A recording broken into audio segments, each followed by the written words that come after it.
Je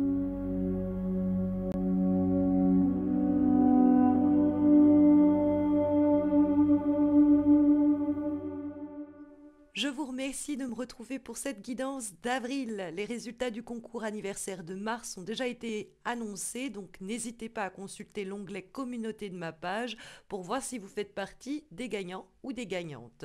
Ce mois-ci, j'offre à nouveau à 2 d'entre vous un tirage en croix personnalisé pour répondre à la question de votre choix. Et pour participer, c'est très simple. Il vous suffit de vous abonner à ma chaîne et de liker cette vidéo d'une part, et soit vous commentez cet horoscope pour m'expliquer comment il résonne ce mois-ci en vous, et un de ces commentaires-là sera sélectionné et remportera un des 2 tirages personnalisés, ou alors, et vous êtes beaucoup moins nombreux et nombreuses à le faire de cette façon-là, donc beaucoup plus de chances de gagner, vous pouvez indiquer toujours en commentaire de cet horoscope le réseau social sur lequel vous me suivez, que ce soit Facebook ou Insta, et puis votre pseudo si vous en avez un. Et donc un de ces commentaires-là sera sélectionné et remportera l'autre tirage.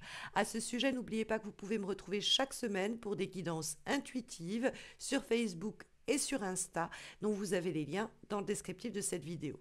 Les résultats du concours seront postés lorsque les horoscopes de mai seront publiés. Mais je vous propose à présent de nous recentrer autour des énergies de ce début de printemps. À ce propos, je viens de poster une vidéo au sujet de l'équinoxe de printemps précisément et de ses traditions païennes que vous trouverez sur ma page d'accueil. Et à présent, je vous propose de découvrir les énergies que vous réservent les cartes pour les prochaines semaines. Et les énergies pour ce mois d'avril, mes chers Gémeaux, poussent vers le changement, l'évolution, la progression, et peut-être qu'une décision pourrait le permettre, mais ce n'est pas son lot de fatigue, puisque nous trouvons le 10 de bâton dans les obstacles et les difficultés pour les semaines à venir. Mais c'est vrai que la conjugaison de la roue de fortune que nous trouvons dans les éléments positifs et la carte de l'amoureux en guise de direction pour votre mois d'avril annonce pour les personnes célibataires une période de rencontres peut-être même multiples, ou une période où on fait de multiples rencontres au cours de laquelle une rencontre se dégage plus concrètement. Ça peut être la même chose pour une période d'entretien de travail, avec l'idée que on pourrait pas mal se déplacer, avoir plein de petits coups de fil, de mails à envoyer, hein, l'idée qu'il faut s'adapter d'ailleurs aux opportunités qui pourraient sur le chemin se présenter. La roue de fortune encourage à l'idée un peu de souplesse et de flexibilité en s'accordant avec ce que la vie nous met sur le chemin. C'est un peu comme le radeau de fortune, on fait avec ce qu'on peut, mais comme elle est dans les éléments positifs, c'est bien mieux qu'un radeau de fortune, hein. C'est même d'ailleurs l'idée de quelque chose qui pourrait financièrement tomber. Alors il y a quelque chose qui peut être d'ailleurs un peu plus régulier avec la roue de fortune, comme la roue elle tourne et que c'est régulier. Il y a quelque chose de cyclique qui peut indiquer que par exemple vous avez une opportunité d'avoir un revenu qui revient tous les mois à partir d'avril et qui s'enclenche donc à compter des semaines à venir.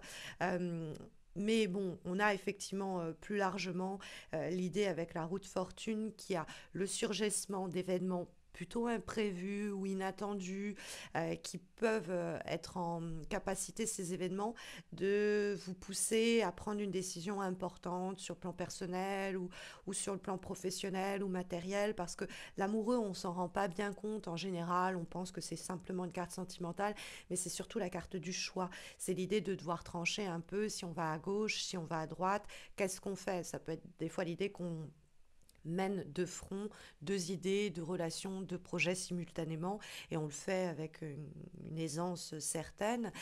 Mais plus largement, l'amoureux, c'est l'idée d'être un carrefour, d'être un tournant, et de prendre une décision qui va avoir un impact sur du moyen à long terme. Après, encore une fois, évidemment, ça peut être l'amoureux et bien simplement nous parler d'une rencontre sentimentale, ou alors d'une décision qui est prise dans un couple pour faire avancer celui-ci, pour le faire évoluer. Pareil sur le plan professionnel, il peut avoir une décision qui est prise de passer à votre compte, par exemple, parce que nous trouvons en guise de vibration la carte du 9 de denier.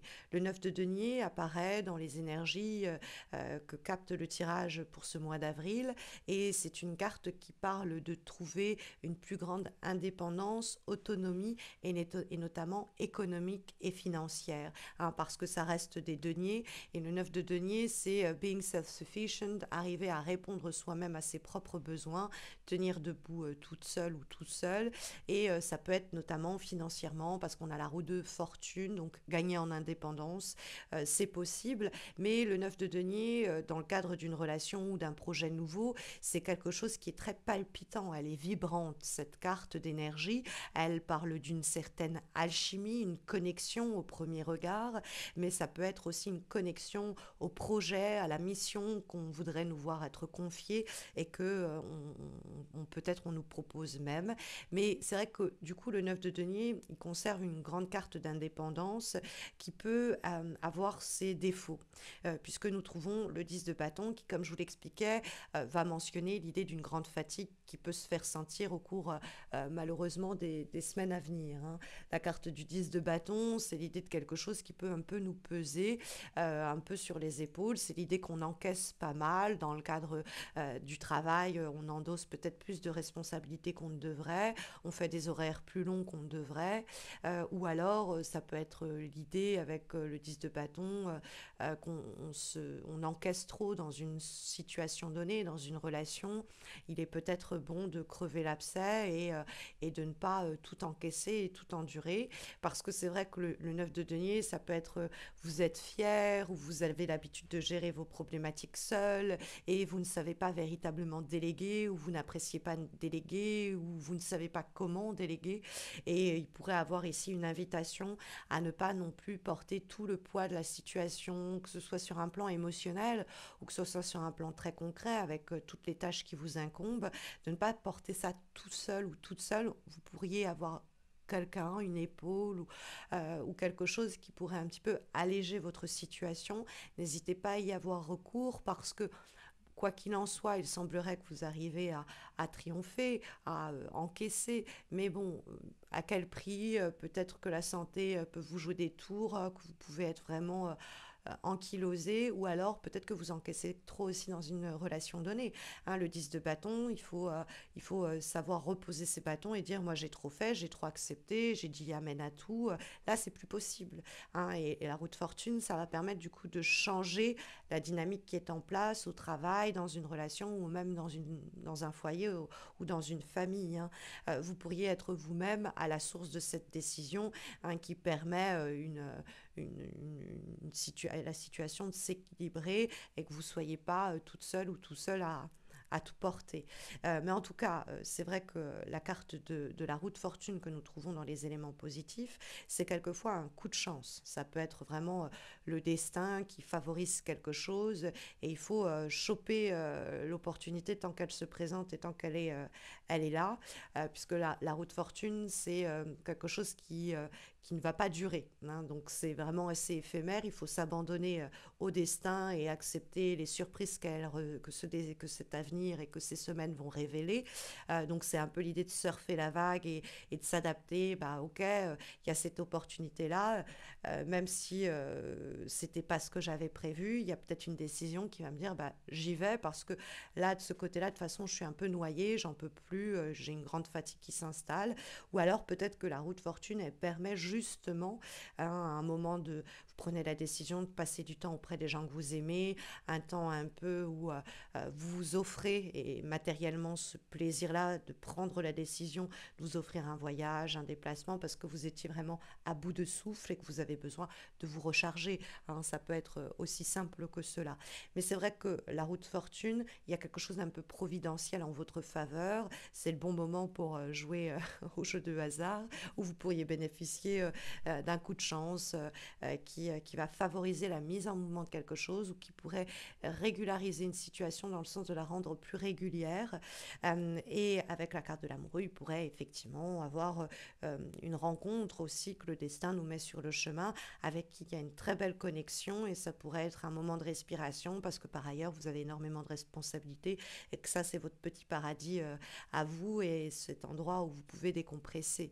Maintenant, ça peut être l'idée de prendre une décision dans une relation, dans un projet donné pour que ce ne soit plus aussi exténuant, éprouvant, et pour amener cette situation à son terme, parce que c'est un 10 et que ça nous parle de clôturer quelque chose tout de même, mais ça semble être fait de façon très autonome ou indépendante, parce que ça peut être une qualité qui vous caractérise, mais ça amène quand même plus de richesse aussi dans votre quotidien, peut-être que en vous débarrassant de ces tumultes-là relationnels, de ce que vous avez encaissé sur le plan professionnel, vous faites la place pour de la nouveauté, parce que la roue de fortune exprime quand même de la nouveauté, un nouveau chemin qui se dessine, où vous serez plus à l'aise. La carte du 9 de denier, c'est maître de votre situation, et puis il y a un enrichissement économique qui peut se faire sentir, parce que vous avez le 9 de denier, la roue de fortune, qui peut énoncer une amélioration financière même de notre situation.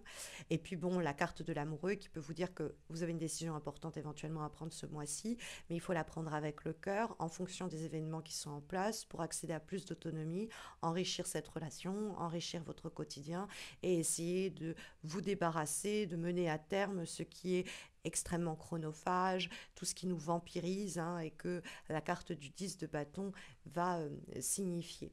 Nous avons comme avant-dernière énergie, avant-dernier conseil, avant-dernière recommandation pour ces semaines à venir, mes chers Gémeaux, une lame issue de l'oracle universal Folk, et nous avons la carte de la compassion. Alors, évidemment, c'est l'idée de faire compassion, d'éprouver de la compassion pour les gens autour de nous, et de, si jamais on voit quelqu'un sous l'eau, de venir lui prêter main forte, hein, même si on sait que cette personne est très indépendante, que par ego, elle pourrait ne pas demander de l'aide. Par compassion, on va quand même lui apporter, peut-être même sans lui faire savoir, pour pas qu'elle soit gênée de l'aide qu'on lui apporte. Donc ça, c'est l'idée de donner, hein, à l'autre sans restriction. Mais la compassion, nous dit cette carte-là, ça commence par soi.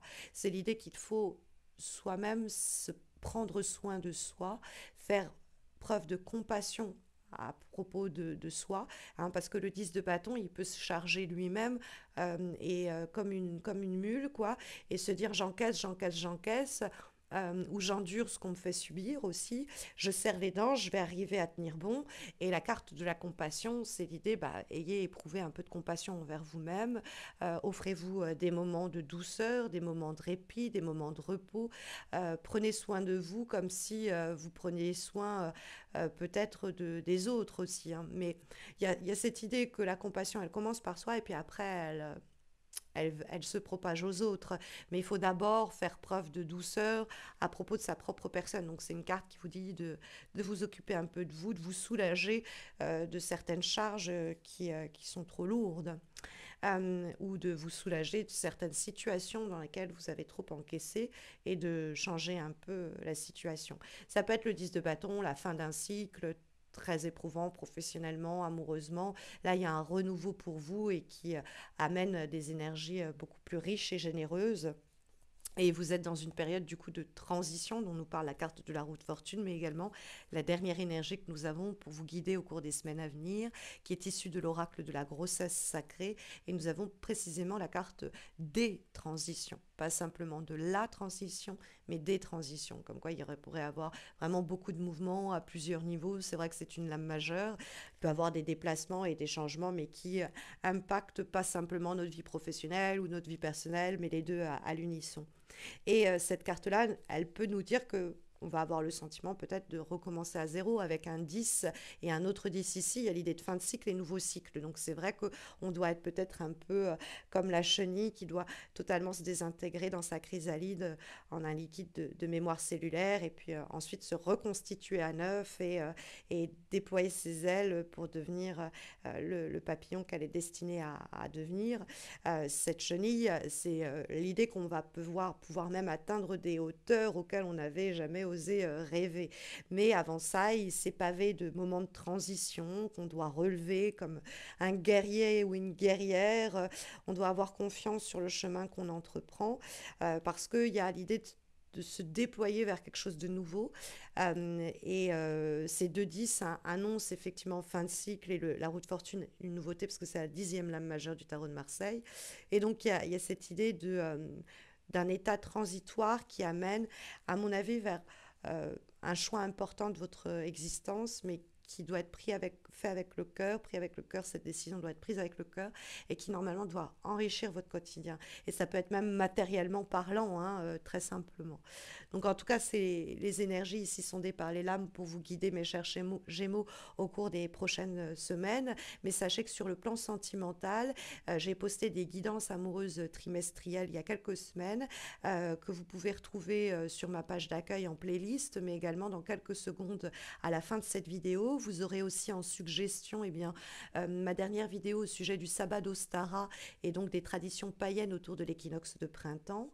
Et puis, si vous avez besoin d'une guidance un peu plus hebdomadaire, retrouvez-moi chaque lundi sur Insta et sur Facebook pour des guidances donc intuitives hebdomadaires. J'en profite pour souhaiter bonne chance à toutes les personnes qui vont participer au concours de ce mois d'avril et je vous souhaite à tous et à toutes une douce et sereine, lumineuse entrée en saison printanière, mes chers Gémeaux. Prenez bien soin de vous et à très vite, j'espère.